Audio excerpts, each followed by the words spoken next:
por exemplo, em 2014, você também começa a ter uma disputa na região do Donbass, e aí surgem os acordos de Minsk, tá? Tem Minsk I, Minsk II, são acordos que basicamente, no final das contas, a Ucrânia assina e que envolve, por exemplo, mudança na Constituição da Ucrânia, uma série de coisas que, na prática, impedem a Ucrânia de entrar na OTAN. Tá? Então, o que acontece? Uma coisa que é fato também que eu olhei assim, os dois lados desrespeitaram o acordo, tá? Então os russos desrespeitaram o acordo fortemente, mais do que os ucranianos, mas os dois lados desrespeitaram o acordo de alguma maneira. Esse acordo?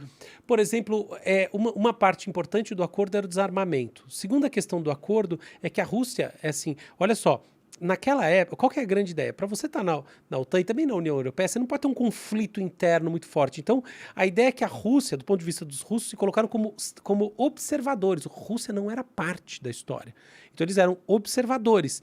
E haviam os separatistas aqui dentro que eles próprios estavam lutando, e a grande questão era, então aqui existe uma autonomia dessas províncias separatistas, essa era a ideia do acordo, e beleza, é assim que vai ser. Só que na prática, tinham mais de 10 mil soldados russos lá dentro. Então, a Rússia estava descumprindo o acordo, porque ela não era observadora coisa nenhuma. Do lado da Ucrânia também, tampouco houve não só o reconhecimento público, sabe, do acordo como uma coisa, mudar a Constituição nesse sentido.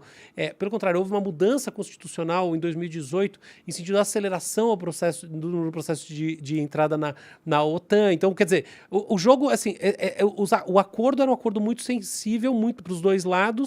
O acordo foi costurado com o apoio da França, o acordo foi... Enfim, era uma maneira de pacificar a região. Como todo acordo que dá minimamente certo quando a coisa está pegando muito, ninguém fica satisfeito, tá? E assim foi, e o acordo desabou porque, enfim, apesar de ser ruim para os dois lados, o que poderia ser sinal de que é bom, na verdade a tensão era grande demais e ele não se segurou. Aí o que acontece é que no ano passado, o Putin declarou que o acordo não valia mais, e existe uma mudança na lógica do que está em jogo, em que a coisa sai de uma perspectiva de que o grande lance são as regiões separatistas e sua autonomia, para efetivamente a Constituição agora, através da invasão desses territórios independentes, entendeu? Então isso aqui há um processo que, dependendo de onde ele terminar, ele vai envolver o esfacelamento do país chamado Ucrânia. Pode crer. Então, antigamente, o acordo foi feito lá, pode continuar sendo Ucrânia, Donbass, pode continuar na Ucrânia, mas para que isso aconteça, algumas mudanças na Constituição da Ucrânia que garantem a liberdade deles, tem que acontecer. Isso, autonomia dos territórios, autonomia legal, que na prática é como se fossem países separados, o País Basco, entendeu? Entendi. E isso daí, do jeito que foi pensado, tornava a entrada da Ucrânia na OTAN impossível.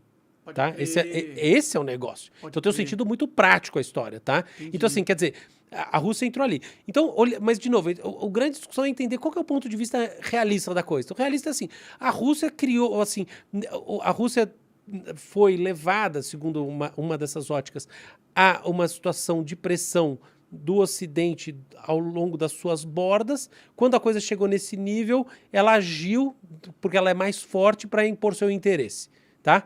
Beleza. E aí você tem a guerra efetivamente, e esse é um ponto de vista que diz o seguinte, essa é uma parte da história que às vezes as pessoas, eu acho que elas não estão compreendendo muito bem. Óbvio que a Rússia quis atacar Kiev, quis dominar o país inteiro, mas efetivamente a conquista dessa faixa do sul e do leste, que gera uma verdadeira fragmentação aqui, ela representa sim algo em relação aos próprios acordos de Minsk. Então ela tem sim um sentido, vamos dizer assim, ela é uma vitória parcial, tem um sentido de vitória parcial aqui, sim. Então essa é a visão. Para a Rússia, tem mesmo. Então isso é verdade. Agora, beleza. Então aí tem uma visão que não é pró-russa do realismo, que diz o seguinte, olha, a Rússia, que é um Estado agressor, mas fez essas coisas. O Estado agressor foi lá e impôs, não é porque tinha risco existencial nenhum, mas é a mesma coisa. Na prática o Estado, dentro dessa lógica, dessa anárquica, dentro dessas situações que ela conduziu de maneira deturpada, então tudo isso é uma enorme mentira, e ela conduziu dessa maneira. Agora você tem uma outra visão, que é uma visão mais ligada a uma visão um pouco mais liberal do mundo. E como é que ela funciona? Ela é assim, olha, apesar da gente ter esses países que sim, muitas vezes buscam seu interesse, duas variáveis contam muito. A primeira variável que conta demais é o fato de que existem órgãos internacionais, existem acordos, os acordos comerciais são absolutamente importantes, acordos militares como a própria OTAN, que o mundo ele está organizado em rede há muito tempo. Há muito tempo. E todo xadrez estratégico vem acontecendo em rede também há bastante tempo. E a coisa está estruturada assim. Então essa é uma maneira, um dos blocos. O outro bloco é o seguinte, desse pensamento. Os países não reagem só como um grande monolito, aquilo que é do seu interesse, não é como se fosse jogando War. O jogo do War existe, mas é meio bronco essa maneira de ver as coisas, é um pouco bronca. Talvez seja mais complexo que isso. Tem umas sutilezas. Então, por exemplo, um presidente reage também de acordo com as suas percepções, de acordo com o seu perfil. O Trump age de um jeito, o Biden age de outro. Isso muda as coisas. O Bolsonaro age de um jeito, sei lá quem age de outro. Isso muda, tudo isso muda. E quando a gente olha dessa maneira, o que a gente vê? Que o povo ucraniano massivamente vem falando nos últimos anos é que quer ser parte não da OTAN, mas da União Europeia. Existe um alinhamento muito maior dessa população que tem sua autonomia garantida pela Constituição do país, que é um país legítimo, como todos os outros países reconhecidos no mundo, que faz parte de uma série de órgãos internacionais e assim por diante. Esse povo tem muito mais alinhamento com a Europa do que com a Rússia. E, do outro lado, o Putin age muito mais como um líder autocrata que quer impor muito assim a sua maneira, que é bélica, etc., de conduzir as relações internacionais do que estritamente o interesse prático da Rússia. Porque, eventualmente, em algum nível, o custo-benefício para a Rússia pode ser péssimo disso tudo. Tá? Ela não parece que está ganhando nada com essa guerra, tipo... Então, é aí que a gente vai chegar. Então, sob esse ponto de vista, é o seguinte, tá bom, então, de fato, pode ter existido uma discussão, existiu uma discussão durante o período de unificação da Alemanha sobre o avanço ou não da OTAN, existiu. Existe todo um debate geopolítico tenso, existe tudo isso. Mas existe a autonomia da Ucrânia de ser o que ela quiser ser. E não tem país nenhum que tem que ficar entrando sabe, nas questões de maneira violenta, porque não é assim que o mundo deve funcionar. Ainda mais assim, quando a gente está falando de lugares, de regiões que há muito tempo não tem uma tensão. É diferente você pegar um lugar onde está uma guerra constante. Cara, isso aqui a gente não tem algo dessa natureza desde a Segunda Guerra Mundial. É muito tempo, são 80 anos sem um negócio como esse. Entende? Não conta as guerras lá no Oriente Médio. Não, tô falando assim, na Europa. Ah, na Europa. Entendi. Entendeu? Então, qual que é o negócio? Quando a gente olha por esse ponto de vista, o Putin não está exatamente atacando só a Ucrânia dentro de uma esfera de interesse estritamente aqui da sua proteção existencial. Não. O Putin está atacando... O Putin está como um autocrata bélico atacando a ordem mundial, que está, por sua vez, respondendo de uma maneira que surpreendeu ele com coesão. De fato, tem uma mega coesão, da OTAN, boa parte do mundo, todas as empresas saindo da Rússia. Você entende? O embargo envolvendo Suíça, que não se envolve em nada, Singapura. Então, ou seja, tem um movimento forte, organizado, e quando a gente vai ver, acima de qualquer coisa, existe uma enorme violência, porque o povo ucraniano deve ter direito de determinar o seu futuro. Então, essas são as duas visões distintas da coisa. Dos dois lados tem que falar, isso aqui é verdade, isso aqui é verdade. Então, eu acho assim, a gente tem que olhar e ver, tá, o que está em jogo? Não está em jogo só o que é essa guerra, mas são narrativas que estão em jogo sobre como a coisa deve ser vista. Eu tenho uma inclinação muito maior por essa segunda narrativa, tá? Eu acho que, primeiro, independente de qualquer questão histórica, em 2020, a partir de 2014, é claro o interesse ucraniano de estar alinhado a Europa, por uma série de razões. O declínio do prestígio russo, não importa, mas é uma coisa evidente. E é uma coisa... Você quer jogar no time dos mais fortes, né? Não é só isso, é muito mais legal. Não é só, é mais legal. O ponto é esse. Então, mais liberdade, civil, né? E aí tem uma coisa que a gente concorda. Entende? Liberdade, é isso, cara. Sacou? É assim, você quer estar num estado repressivo, que você não pode fazer nada, ou você quer estar num lugar que tem mais liberdade. Você pode falar o que você quiser, você pode... Entendeu? As coisas são mais livres, as relações são melhores. Do meu ponto de vista, melhores já estou juízo de valor. Mas é isso, elas são muito mais livres, você tem muito mais espaço de subjetivação e etc. Tal. Então, para começar, tem isso. Eu acho assim, esse é um ponto absolutamente fundamental no meu ponto de vista. Então, não dá para tratar um país, seja qual for, ainda mais um país que é o segundo maior da Europa, como se fosse uma pecinha. O segundo maior país da Europa? Caralho, é 40 milhões de pessoas, né, que vivem lá. O tamanho, né? Não dá pra você... Não é por população. Ah, por tamanho, entendi. Não dá pra fazer... Sabe aquele joguinho que a gente via tipo, aqueles filmes que o cara tem um negócio que assim, ele empurra as pecinhas, que é o Word? Sim. Não é assim que funciona. Então, esse pra mim é o primeiro ponto. E o segundo é esse. O que eu acho que tá em jogo são as liberdades também. Eu não acho que o texto mata o assunto. Tem um subtexto. Foi aí que até... Na última discussão sobre esse assunto que houve alguma divergência. Porque para mim é isso. Para mim, o Putin representa uma maneira autocrática, repressiva de ver o mundo, que é, vamos dizer assim, oposta à maneira da Europa. Então a gente, no meu entendimento, tem que perceber que tem essas coisas. Aí beleza, então você fala assim, tá bom, tem duas narrativas, que bom, e daí? Olha só onde a coisa chega, que para mim é o grande ponto.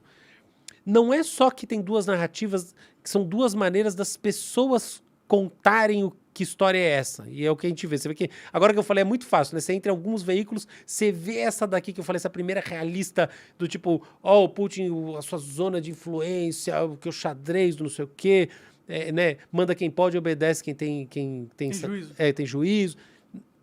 E do outro lado, essa outra aqui, que é tipo do Washington Post. Não é só isso, né? É uma outra coisa. É assim, o desfecho dessa guerra vai determinar fortemente para que lado a gente vai como mundo. E quando se fala isso, a minha percepção é que o que ele vai determinar também é qual dessas narrativas vai ser hegemônica.